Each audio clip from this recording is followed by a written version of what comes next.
बच्चों पिछली वीडियो में मैंने एक्सरसाइज 1.5 के आपको क्वेश्चन नंबर 1, 2, 3 समझाए थे। अब मैंने नेक्स्ट क्वेश्चन में से एक क्वेश्चन मजीद सिलेक्ट किया आप लोगों के लिए और वो क्वेश्चन नंबर 6 का फर्स्ट पार्ट है। इसमें अगर आपको नजर आ रहा हो तो आप देखें कि यहाँ पर आप लोगों को वेरीफाई का क्वेश्चन आया है। आपने इसको वेरीफाई करना है। वेरीफाई में लेफ्ट हैंड साइड भी दी हुई है, आपको राइट हैंड साइड भी दी हुई है।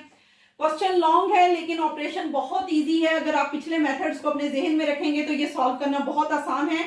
यानी अगर आप लेफ्ट हैंड साइड देखें तो आपको ए बी की प्रोडक्ट लेनी है, फिर उसके ऊपर इनवर्स लेना है। लेफ्ट हैंड साइड को हम सबसे पहले सॉल्व करते हैं और राइट हैंड साइड में अगर आप लोग देखें तो राइट हैंड साइड में आपके पास बी इनवर्स भी होना चाहिए और ए इनवर्स भी होना चाहिए। यानी आप पहले बी का इनवर्स लेंगे, फिर ए का इनवर्स लेंगे, फिर आपस में उसको मल्टीप्लाई करेंगे। जबकि लेफ्ट हैंड साइड में आप ए बी होल इनवर्स का मतलब यह है कि पहले आप ए बी की प्रोडक्ट लेंगे, फिर उसके ऊपर इनवर्स लेंगे। मैं आप लोगों को ए बी की जो प्रोडक्ट है ये एक्सरसाइज 1.4 का मेथड है। यहाँ आप लोग देख रहे होंगे कि ए बी होल इनवर्स में मैंने सबसे पहले क्या चीज उठाई है, ए बी की प्रोडक्ट के लिए कोई से दो मैट्रिसेस आपके पास ए और बी वाले मौजूद हैं, इनकी आपने प्रोडक्ट लेनी है। प्रोडक्ट का सेम मेथड एक्सरसाइज 1.4 का है। इसमें आप फर्स्ट रो को उठाएंगे, पहले फर्स्ट कॉलम से ऑपरेट करेंगे, फिर उसको सेकंड कॉलम से ऑपरेट करेंगे और बीच में दो एंट्रीज को जब आपस में मल्टीप्लाई कर रहे होंगे तो बीच में साइन किसका आएगा, प्लस का। देखें जी 4 इंटू -4 प्लस 0 इंटू 1 अगर देखें तो ये इसी तरह से है। फिर इसी रो को आप सेकंड कॉलम से ऑपरेट करने जा रहे हैं, 4 इंटू -2 प्लस 0 इंटू -1। ये आप देखें कि मैंने इसी तरह लिखा है। अब दूसरी रो की टर्न आ रही है। दूसरी रो में आप देखें कि -1 इंटू -4 प्लस का साइन आ जाएगा, 2 इंटू 1। आप देख रहे हैं कि इसी तरह मैंने लिखा है।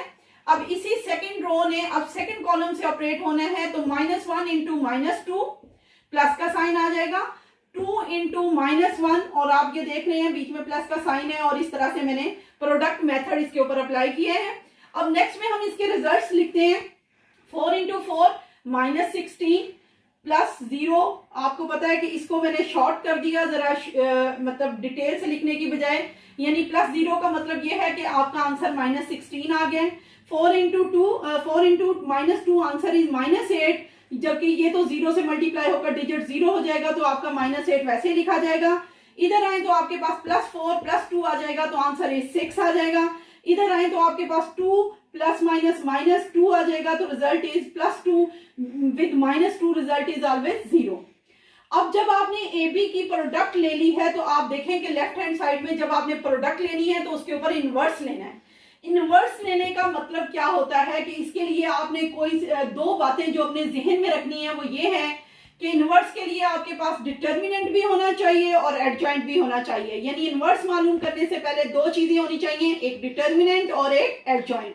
आप देख रहे हैं कि ए बी की आपने प्रोडक्ट ली है तो डिटर्मिनेंट भी आपने ए बी के ऊपर लेना है। ये आपने ए बी की प्रोडक्ट का मैट्रिक्स गेन किया है, इसके ऊपर डिटर्मिनेंट आएगा। तो डिटर्मिनेंट का तरीका मैंने पहले भी आप लोगों को क्वेश्चन नंबर 1 में बता दिया है कि इसको वर्टिकल बार में लिखते हुए इसकी मैट्रिक्स की सारी एंट्रीज को भी वर्टिकल बार में लिखेंगे।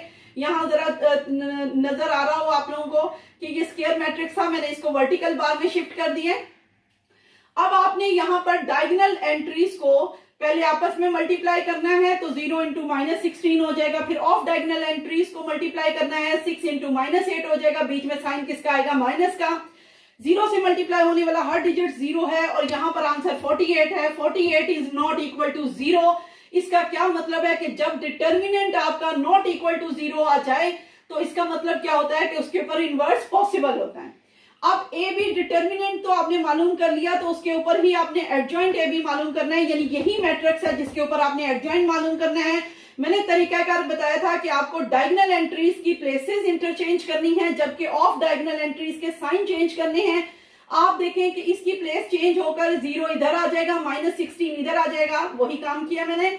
ऑफ डायगोनल एंट्रीज के ये नेगेटिव एंट्री है, ये पॉजिटिव हो जाएगी और ये पॉजिटिव एंट्री है, ये नेगेटिव हो जाएगी। इस तरह आपके पास डिटर्मिनेंट भी आ गया, एडजॉइंट भी आ गया। अब हम ए बी होल इनवर्स लिखते हुए उसका फार्मूला लिखेंगे। इनवर्स कभी भी किसी चीज का मालूम करना हो तो हम उसका तरीकाकार क्या होता है, 1 by determinant A B into adjoint A B.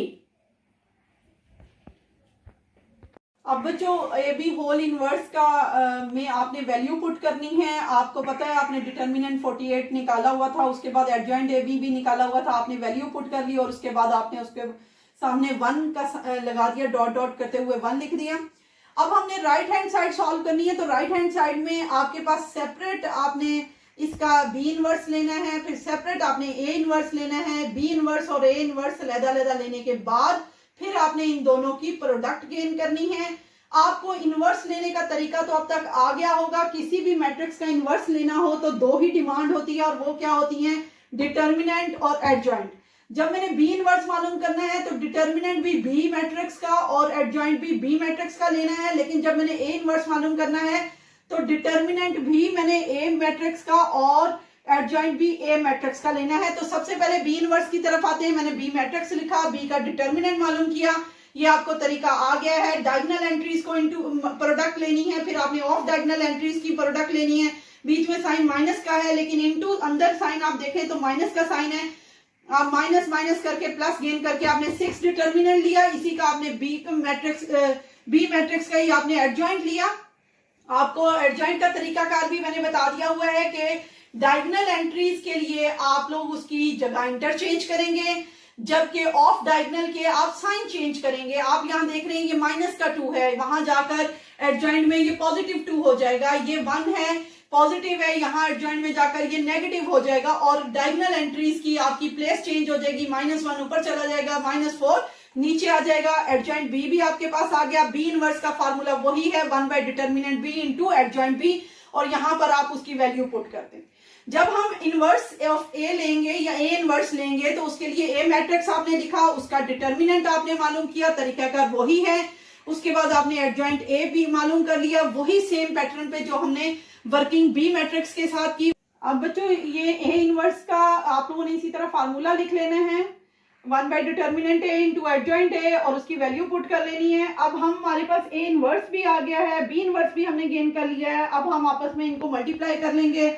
उसके लिए मैंने यहाँ पर लिखना है 9 multiplying B inverse and A inverse. B inverse और ए इनवर्स लेबल करते हुए आपने सबसे पहले बी इनवर्स की वैल्यू ले लेनी है। यहाँ से लेकर यहाँ तक आप लोगों की ए इनवर्स की वैल्यू है 1/6 और 1/8 आपस में मल्टीप्लाई होकर इकट्ठे कर लेंगे आप उसकी वैल्यू को 1/48, यानी 6 8 48, और 1 is being multiplied by 1, result is 1। 1/48 आपने इकट्ठा कर लिया। अब इन दोनों मैट्रिसेस को आपस में इनकी प्रोडक्ट गेन कर लेंगे। प्रोडक्ट का वही तरीका जो 1.4 एक्सरसाइज में आप पढ़कर आए हैं कि फर्स्ट रो को फर्स्ट कॉलम से ऑपरेट करेंगे, फिर सेकंड रो को, फिर उसी फर्स्ट रो को आप सेकंड कॉलम से ऑपरेट करेंगे। यानी -1 × 2 + 2 × 1, -1 × 0 + 2 × 4। आप देख रहे हैं कि ये सेम वही लाइन है जो मैंने अभी की है। अब हम सेकंड रो की तरफ आते हैं, तो सेकंड रो में भी -1 × 2 + -4 × 1, -1 × 0 + -4 × 4।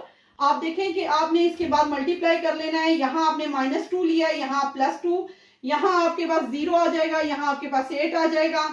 ये -2 आपने लिया, फिर यहाँ -4 आ गया, फिर आपको पता है कि 0 से मल्टीप्लाई होने वाला हर डिजिट 0, 0 - 16 आ जाएगा। अब इनको मजीद सॉल्व कर लेते हैं, तो आपको पता है कि ये इसका रिजल्ट 0 आ जाएगा, इसका रिजल्ट -6 आ जाएगा, इसका रिजल्ट 8 है, इसका रिजल्ट -16 है, वो मैंने यहाँ पर लिख दिया।